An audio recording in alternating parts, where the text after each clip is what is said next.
Pessoal do segundo ano, queridos, sejam bem-vindos aqui.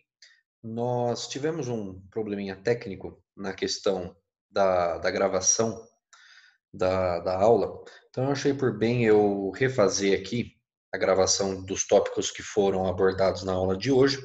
Aí eu disponibilizo o link para você lá no YouTube, tá bom? A gente começou, pessoal, na aula de hoje mostrando esse simulador, que eu posso encaminhar para você depois o link, mas é aqui no phet.colorado. É um simulador de gases ideais, né? Não necessariamente ideais, mas que mostra as variáveis de estado, o comportamento delas, dependendo se uma aumenta, outra diminui, o que que acontece. Aqui, pessoal, nessa bomba eu tenho duas opções de gases para colocar. Tenho o gás azulzinho e tenho o gás vermelhinho.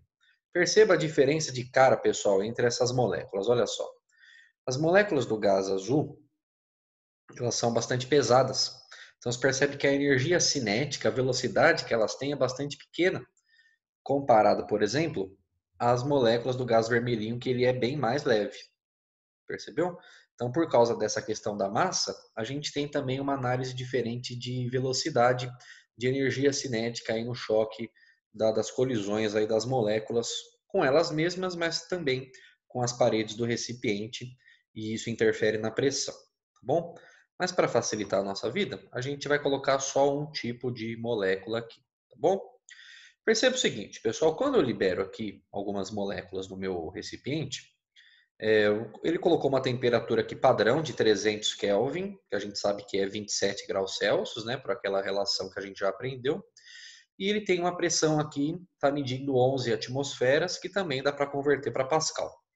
Perceba, pessoal, o que, que vai acontecer se eu colocar mais moléculas de gás aqui nesse recipiente. Preste atenção na pressão, por favor. Olha só. Olha só, a pressão aumentou, pessoal. Por quê? A pressão ela tem relação com a força que as moléculas fazem nas paredes do recipiente, com as colisões. Então, se eu tenho mais moléculas lá, eu aumento o número de mols, é de se esperar que haja mais colisões. E isso faz com que eleve-se a pressão, ok? A gente tem um outro detalhe aqui para fazer também, que é a questão da temperatura. É claro que quando eu for aquecer, o termômetro aqui vai aumentar. Mas eu gostaria que você prestasse atenção também aqui no medidor da pressão. Olha o que vai acontecer. À medida que a temperatura aumenta, pessoal, a pressão também aumenta. Por quê? Tem duas análises para a gente fazer. Quando a temperatura aumenta, você está fornecendo mais energia térmica, que vai ser transformada em energia cinética nas moléculas. Se as moléculas têm mais energia cinética, elas têm mais velocidade, quer dizer que vão acontecer mais colisões, quer dizer que aumenta a pressão. Percebe? Então é um pensamento em cadeia.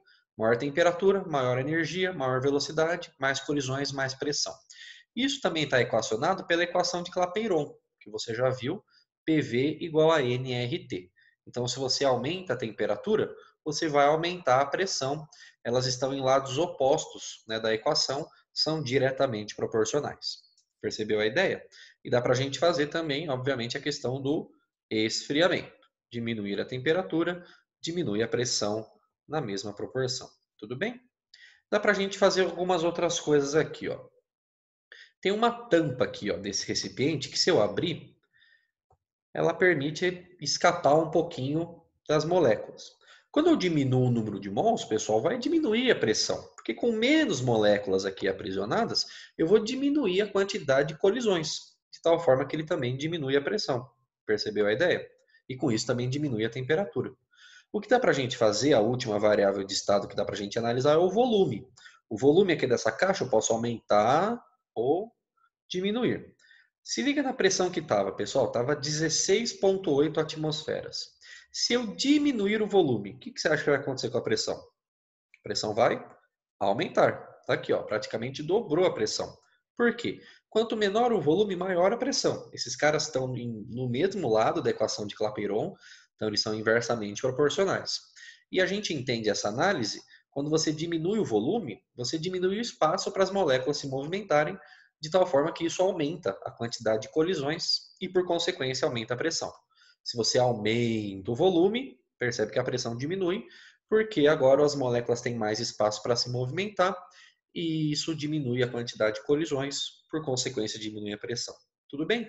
Então, pessoal, esse simulador ajuda a gente pelo menos enxergar aí de forma um pouco mais lúdica a maneira como as variáveis de estado se comportam. O que eu quero fazer aqui com você agora é compartilhar com um slide aqui que eu fiz com os exercícios que vocês pediram, tá? Na aula, eu vou fazer aqui o passo a passo para você ter a resolução guardada, tá bom? O primeiro exercício, pessoal, que vocês pediram foi o exercício 14 da página 15 da Federal do Rio. Então vamos ler ele de novo aqui, ó. Um físico alpinista escalou uma alta montanha e verificou que no topo a pressão P do ar era igual a 0,44 P0, sendo P0 a pressão ao nível do mar. Nós discutimos, pessoal, que isso está dentro do esperado. À medida que a altitude aumenta, a pressão diminui, o ar fica mais rarefeito, né? Já conversamos sobre isso. Ele notou também que no topo, a temperatura T era igual a 0,88 T0, sendo T0 a correspondente temperatura ao nível do mar, ambas medidas em escala Kelvin, pessoal. Isso é fundamental. Em toda análise da termodinâmica, é necessário nós utilizarmos a escala absoluta, que é a escala Kelvin. Se utilizar Celsius, vai dar errado. Cuidado com isso, tá bom? Considerando o ar no topo e ao nível do mar como um mesmo gás ideal, calcule a razão D dividido por D0 entre a densidade do ar no topo da montanha e a correspondente densidade ao nível do ar ao nível do mar. Faltou o ar escrito ali. Pessoal, detalhes importantes então no enunciado. Ó. A gente vai considerar o ar em todas as situações o mesmo gás ideal. E o exercício pergunta a razão de D0 entre as densidades do ar. Perceba, pessoal, que ele não perguntou o valor de cada densidade, ok? Ele quer saber quantas vezes uma densidade é maior do que a outra, tá bom? Cuidado com isso. Pessoal, na maioria dos exercícios de transformações gasosas, é útil para você fazer uma análise de cada caso. Monta uma tabelinha ou anota os dados, põe lá em cada caixinha separada, para você não se perder das variáveis de estado em cada caso. Então eu fiz aqui para você uma tabelinha. Ó. Coloquei as três variáveis de estado, pressão, temperatura e volume, separei ao nível do mar e separei na montanha, de acordo com os dados do enunciado. Tá bom? Ao nível do mar ele chamou a pressão de P0 e na montanha 0,44 P0. A temperatura ao nível do mar ele chamou de T0 e na montanha 0,88 P0. O volume ele não deu nenhuma informação para nós, é o que a gente vai descobrir, né? O volume ao nível do mar, para seguir a montagem aqui, eu vou chamar de V0, e o volume na montanha eu vou chamar de V. Então, o que a gente vai descobrir, pessoal, pela continha, é uma relação entre V e V0, entre o volume do ar na montanha e o volume do ar ao nível do mar. Toda vez que você tiver duas situações de uma mesma amostra gasosa, você usa a equação que a gente viu lá no slide do pivete, né? P1V1 sobre T1 igual a P2V2 sobre T2. O que muita gente, pessoal, erra nesse exercício, é um erro de pura desatenção, é você misturar quem é o 1, quem é o 2, entendeu? Por isso que é melhor você separar realmente uma tabela em alguma coisa na sua resolução para você não se perder. Então, eu vou dizer aqui na minha conta que o lado 1, as equações aqui, as variáveis que estão com o número 1, vou até pintar aqui para você, ó. Tudo que está com o número 1 é referente ao nível do mar. Tudo bem? Foi o jeito que eu fiz, tá bom? Não, contrário, desculpa. Volta, volta. Falei besteira. Volta. Apaga isso aqui. Vai dar certo, de qualquer jeito que você fizer, tá bom? Mas eu estou mostrando do jeito que eu fiz. O lado 1 é o lado da montanha. E o lado 2, vamos trocar de cor. E o lado 2 é o lado do nível do mar. Se trocar vai dar certo? Vai dar certo, pessoal, sem problema, tá bom? Então agora vamos ver aqui os valores. Ó. Pressão 1. Lado 1 é montanha, certo? Então tá aqui, ó. Pressão da montanha 0,44 P0. Tá aqui. Volume 1, volume na montanha é V. Eu não sei quanto vale. Aqui.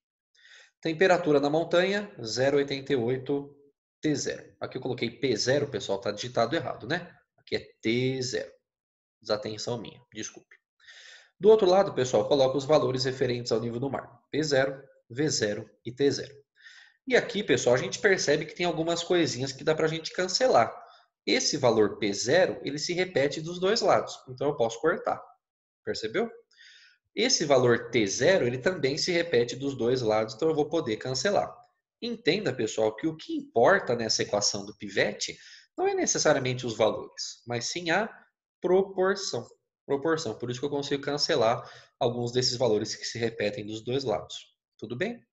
Aqui do lado esquerdo, pessoal, tem uma continha que dá para a gente fazer. Ó. 0,44 dividido por 0,88 dá meio, né? 88 é o dobro de 44. Então aqui embaixo vai sobrar 2. Tudo bem?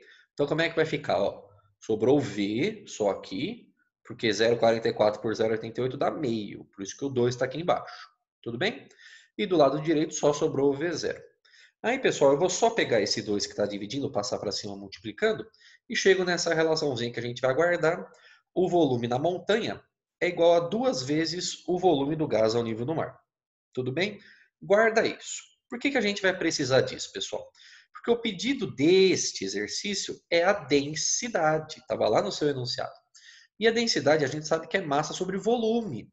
Então percebe que tudo que a gente fez aqui, pessoal, foi para descobrir uma relação de volumes. Porque eu vou precisar desse cara para usar na densidade. E no caso, pessoal, desse exercício, a massa diária é a mesma. O enunciado menciona que é o mesmo ar, que é o mesmo gás ideal. Perfeito? Então a gente consegue ter uma relação de massas iguais e agora eu substituo o que eu descobri no enunciado sobre os volumes. Então olha só, o exercício pediu a relação entre as densidades, tudo bem? Densidade da montanha dividido pela densidade do nível do mar.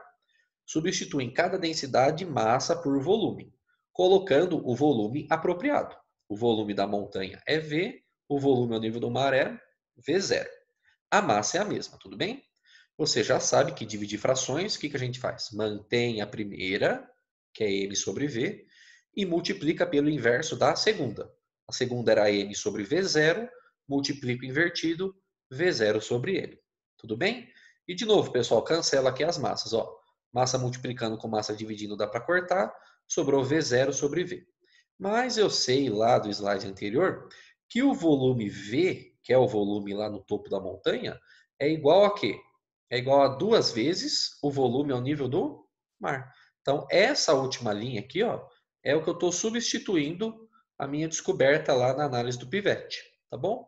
E aqui você termina cancelando o V0 em cima com o V0 embaixo, sobrando 1 sobre 2, resposta final do seu exercício, tá bom? A relação entre as densidades é meio. Belezinha? Tranquilidade? Show de bola. Vamos em frente então. Outro exercício que pediram, pessoal, foi o 15 da página 15, da Estadual do Rio. Vamos ler juntos. O professor realizou com seus alunos o seguinte experimento para observar fenômenos térmicos.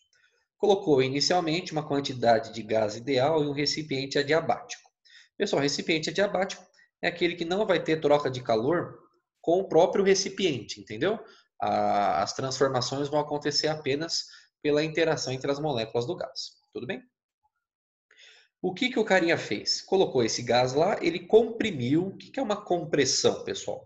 Compressão, ele está esmagando, ele está diminuindo o volume. Como se ele estivesse apertando o êmbolo lá de uma seringa, tá bom? Comprimiu isotermicamente. Pessoal, o que é uma transformação isotérmica? Já vimos. Transformação isotérmica é aquela que acontece com temperatura constante. Beleza? A temperatura então se manteve em 27 graus Celsius. E como ele esmagou o gás, ele aumentou a pressão. A gente não sabe que pressão que estava, mas chegou até 2 atmosferas. Tá bom? Em seguida, pessoal, o que ele fez? Ele liberou a metade do gás do recipiente. Essa informação é muito importante. É o que eu mostrei lá no simulador, pessoal, de abrir a tampa. Quando você abre a tampa lá do seu recipiente, você está liberando um pouco de moléculas lá do seu gás. E no caso do exercício, ele está falando que está liberando a metade do gás. Ok? Na sequência, pessoal, ele manteve o volume constante. Essa informação é importante. Mantendo o volume constante, a nova temperatura de equilíbrio foi igual a 7 graus Celsius, ok? Ele quer saber qual foi a pressão do gás no final do experimento. Pessoal, novamente é necessário você separar os casos, início e fim, caso 1, caso 2, para você não se perder. Então, inicialmente, tudo isso eu estou retirando do enunciado, tá bom? Inicialmente, o exercício fala que o gás estava a uma pressão de 2 atmosferas. Ele também fala, pessoal, no começo, olha aqui, ó, que a temperatura era de 27 graus Celsius. Mas já vimos que eu não posso usar graus Celsius. Se eu somar o 273 que a gente já aprendeu, chego em 300 Kelvin. Tudo bem? O volume, pessoal, no começo, eu não sei. Eu vou chamar de V. Opa! Ele não fala qual é o valor do volume. Eu vou deixar indicado como V. E nesse exercício, pessoal, é uma condição muito particular, ele menciona uma nova grandeza, ou na verdade uma grandeza que não aparece em todos os enunciados, que é o número de mols. O número de mols, pessoal, fica evidente que está sendo mudado nessa linha aqui, ó, quando ele fala que ele libera metade do gás. Quando ele abre a tampa, pessoal, muitas moléculas escapam. E quando escapa a molécula, quer dizer que você está diminuindo o número de mols. Então é necessário considerar a variação do número de mols nesse exercício também, tá bom? Por isso que eu montei uma tabelinha também com o número de mols N, que eu não sei quanto vale inicialmente. Agora, o que acontece na última transformação? Ele quer saber qual é a pressão. Percebeu? Olha aqui, ó. Calcule a pressão do gás. Então, a pressão eu não sei. A temperatura final, pessoal, está aqui, ó. Pipipi, a nova temperatura de equilíbrio, vai para lá, igual a 7 graus Celsius. Está aqui. 7 graus Celsius, pessoal, somando 273, 280 Kelvin. E aí vem uma informação preciosa, pessoal. O volume final é o mesmo. Porque olha aqui, ó, verificou mantendo o volume constante, pessoal. A última transformação foi uma transformação isométrica, isovolumétrica, isocórica. São os três nomes aí que podem ser utilizados, tá? Então não importa qual era o volume inicial ou o volume final, eu sei que eles são iguais. E o número de mols eu sei pelo enunciado que escapou metade. Olha aqui, ó. Liberou em seguida metade. Então só sobrou no final metade do número de mols, N dividido por 2. Tudo bem? Pessoal, a gente vai usar a equação do pivete, só que é uma equação do pivete 2.0, entendeu? É uma equação do pivete que sofreu um upgrade. Por quê? Se liga aqui, ó. Toda a base, pessoal, do exercício é a equação de Clapeyron dos gases ideais, tudo bem? PV igual a nRT. O que eu vou fazer nesse caso, pessoal, eu vou pegar o R e vou isolar. Então, o N e o T que estão multiplicando desse lado, eu vou passar para cá dividindo. Olha o que acontece. R igual a PV sobre NT. Pessoal, R, o próprio nome já diz. Constante universal dos gases. Ou seja, é um valor que não muda. Se esse R não muda, quer dizer que PV dividido por NT também não muda. Percebeu? Por isso que eu posso fazer PV dividido por NT no começo é igual a PV dividido por NT no final. No outro exercício, a gente só usou PV dividido por T. Por quê? Porque o N1 ia ser igual ao N2. Aí você podia cancelar e esse cara não iria influenciar na sua conta. Mas nesse caso ele influencia, por isso que a gente tem que considerar o número de mols aqui. Tudo bem? Então olha o que vai acontecer aqui, ó. Vamos substituir. O 1 eu vou dizer que é o início, o 2 eu vou dizer que é o fim, tá bom? Pressão 1, tá aqui, ó, 2 atmosferas. Volume 1, não sei, V. Dividido por número de mols no começo, N. Temperatura no começo, 300 Kelvin. Resolvi o caso inicial. Isso é igual ao caso final. Pressão final, não sei, P. Volume final é o mesmo do que o volume inicial, tá aqui, ó. Ó o Vzinho, tá aqui. Número de mols, pessoal, N dividido por 2. Tudo bem? Ele falou que liberou a metade. E a temperatura final, 280. Fique tranquilo que vai simplificar muita letra. Olha só, pessoal, olha o volume, ó. É o mesmo volume para lá e para cá, uma transformação isovolumétrica. Então já posso cancelar. Tudo bem? O que mais que eu posso cancelar, pessoal? Posso cancelar o número de mols. Esse N aqui, ó. O N é o mesmo dos dois lados. Lembra que a gente falou? Não importa o valor, o que importa é a proporção. Então dá para cancelar também, tá bom? Pessoal, o que sobrou do lado esquerdo? 2 dividido por 300. 2 sobre 300 é 1 sobre 150. Concorda comigo? Você simplifica por 2 em cima e embaixo, dá 1 sobre 150. Que está aqui, ó. Isso é igual. Pressão eu estou copiando. Pessoal, olha aqui embaixo o que ficou. 280 dividido por 2, tem esse dividido por 2 que não cancelou, só cancelou o N, tudo bem? 280 dividido por 2 resulta em 140. E aqui, pessoal, acabou, né? Regrinha de 3, multiplica em cruz. Se você isolar a pressão, você vai descobrir um valor de 0,93 atmosferas. Por que eu sei que é atmosferas, pessoal? porque tem que repetir a unidade, ok? A unidade que está de um lado tem que ser a unidade que está do outro, senão dá caquinha, tá bom? Se começou com a atmosfera, termina com a atmosfera, tá aí 0,93. Tudo bem? Pegamos a ideia? Joinha, joinha. O último exercício que foi pedido hoje é o exercício 21 da página 17 da FUVEST. Eu não coloquei o vestibular, mas é da FUVEST. Em um freezer, muitas vezes, é difícil repetir a abertura da porta pouco tempo após ter sido fechado, devido à diminuição da pressão interna. Essa diminuição ocorre porque o ar que entra à temperatura ambiente é rapidamente resfriado, né, pelo motor da geladeira até a temperatura de operação, que ele colocou mais ou menos aí na casa de menos 18 graus Celsius. Ele colocou, pessoal, um freezer doméstico de 280 litros, bem vedado, bem fechadinho. O ambiente está a temperatura normal de 27 graus Celsius, pressão atmosférica que ele chamou de P0. Ele quer saber qual vai ser a pressão interna lá no freezer, qual é o menor valor que ela pode atingir. Novamente, pessoal, a gente separa os dados nos casos de quando o freezer está fechado, de quando o freezer está aberto, do ar no freezer, do ar ambiente, como você preferir, tá bom? Eu chamei de freezer fechado e freezer aberto, tá bom? Então, olha aqui, ó. Quando o freezer está aberto, pessoal, a pressão é a pressão atmosférica que ele chamou de P0. A temperatura, quando o freezer está aberto, é a temperatura do ar que está lá fora, que é 27 graus Celsius. E mais uma vez transformando para Kelvin, somando 273, chegamos em 300 Kelvin. O volume, pessoal, do freezer aberto é 280 litros. Não importa se o freezer está aberto ou está fechado. Não cabe mais gás ou menos gás, dependendo se ele está aberto ou fechado.